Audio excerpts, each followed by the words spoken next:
غیر اللہ کی پناہ میں آنا شرک ہے، غیر اللہ کی پناہ میں آنا شرک ہے۔ قرآن پاک میں سورہ جن میں وَأَنَّهُ كَانَ رِجَالٌ مِّنَ الْإِنسِ يَعُوذُونَ بِرِجَالٍ مِّنَ الْجِنِّ فَزَادُوهُمْ رَهَقًا،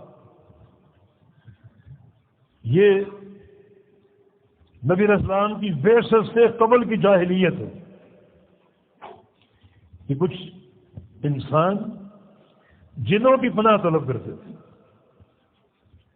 فزادوہم رہقا، رہقا کے دو معنی،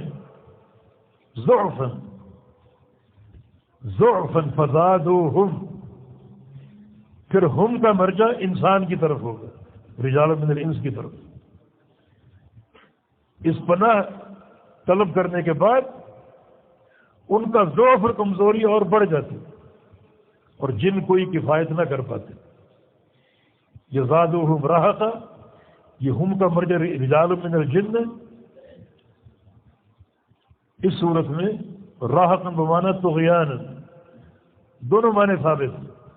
ان کی سرکشی، ان کی طغیانی اور بڑھ جاتی،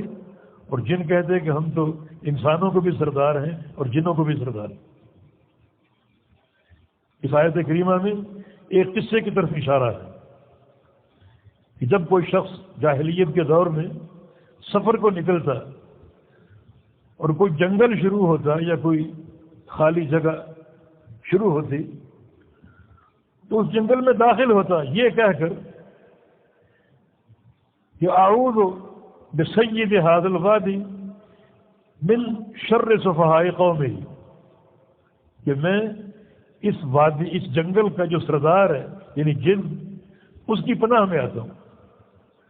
کہ جو اس کے چیلے ہیں ان کا شر مجھے پہنچ نہ سکے، سردار کی پناہ میں آتا ہوں۔ یہ الفاظ کہہ کر وہ اپنے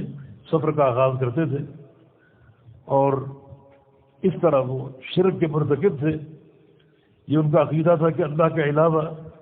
مخلوق جو ہے وہ پناہ دینے پر قادر ہے، اور جنوں کی پناہ میں آتے تھے، اور یہ ایک صریح شرک تھا جس کے مرتکب ہوتے تھے۔